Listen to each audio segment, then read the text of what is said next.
face to the right, it seems to work better. My name is Bill Pavolny. I am honored to be asked to speak about Paul. We were colleagues, but mainly Paul was my best friend. The one I could tell anything to. And I've heard that from many other people here tonight. Paul and I met through our friend Tom Herbert, climbing at Donner Summit. I can clearly remember watching Paul up on a climb named Ariel and thinking to myself, he's not a great climber, but he sure is strong. We bonded very quickly since we had been through life events that were very similar, and also because Paul was such an open, friendly guy, very genuine, very honest, non-judgmental, and we both valued the bonds to our friends and families very highly. We began to climb together, to ski together, bike together. We were able to kite surf together. And we were able to go out and stay in and drink good tequila together. That was definitely something I have to blame Paul for, giving me the taste for that. Another thing he did teach me to do was how to drive a rental car.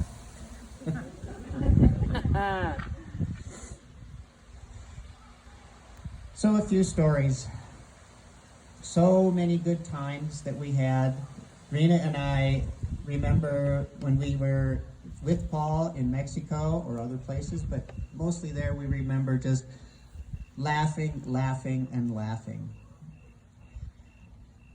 The last trip I took with Paul down the east side, we ended up at a Mexican restaurant in Bishop and called Rena. We were laughing so hard, we had to hang up. We just couldn't talk to her.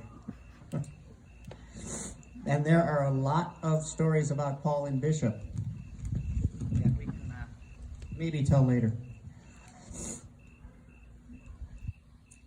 Other stories, climbing stories, because that was an important part of what we did. After we had topped out on Clyde Minaret, we ended up doing many hours of the descent in the dark. Batteries in my headlamp went out. I didn't have a spare pair. I was trying to follow after him in the scatter from his headlamp. The talus below Clyde Minaret is very sharp, and eventually I stumbled and fell and cut my hand. Eventually, Paul found a Taco Bell napkin in his pack because he had to have that Taco Bell bean burrito. And we know what happened after that. It's already been alluded to. It didn't really work that well. It soaked through pretty quickly. Off he went, finding the way. And I remember going after him, yelling, "Hey, Paul, I'm bleeding here." To which he yelled back, "Hold your hand in the air. Be quiet and keep up." Oh my gosh. That was tough love. When I broke my hip, the first person Rena called was Paul, before 911. Paul, of course, got there before the paramedics did.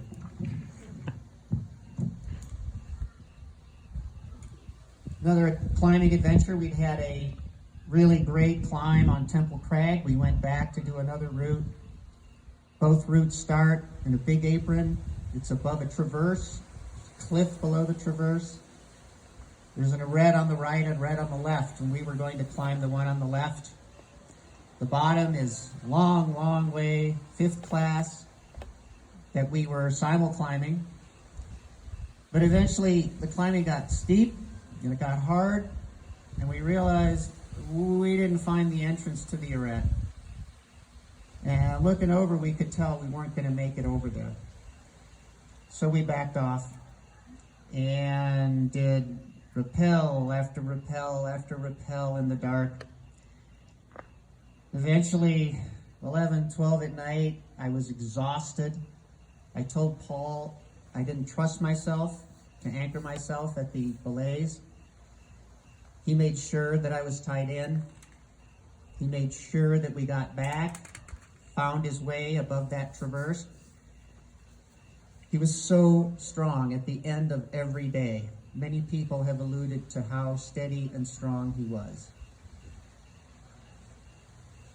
When he was amazing at finding his way back in the dark. He said many times that he was half man, half homing pigeon. And I said that was because of his beak, but he didn't agree with that. We were a good team, though. We were a good team, usually. I was a little bit stronger, lead climber, and I'd get us to the top. Paul was strong at the end of the day and always got us back to the bottom.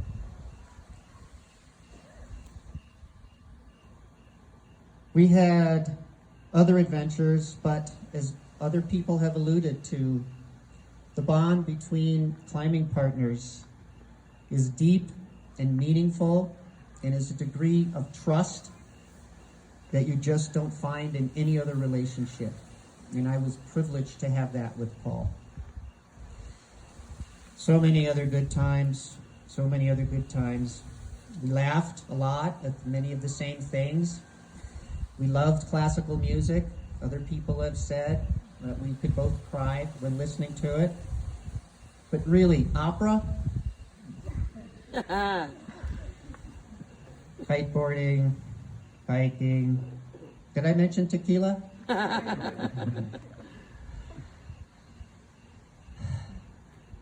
As a colleague, as a professional, as a doctor, Paul was at the top. He had my respect. Absolutely. I would trust him with any aspect of medical care. And he was very well respected in this community. I don't think anybody ever said a bad word about him in terms of his professional ability. How can we say goodbye to such a friend and partner and brother and colleague as Paul was? How can we find comfort and find meaning when the end was so sudden and so arbitrary? I can only rejoice in my great good fortune to have spent a part of my life with Paul. And I will remember him, and I will try to honor his memory by living with joy, living in the moment, taking action in my life to live as he lived, by giving, by teaching, by loving the people and the world around me. There are things in my life that I wish I had said and done differently. The fact that Paul was the first person, was not a relative and not a lover, to whom I said the words, "I love you,"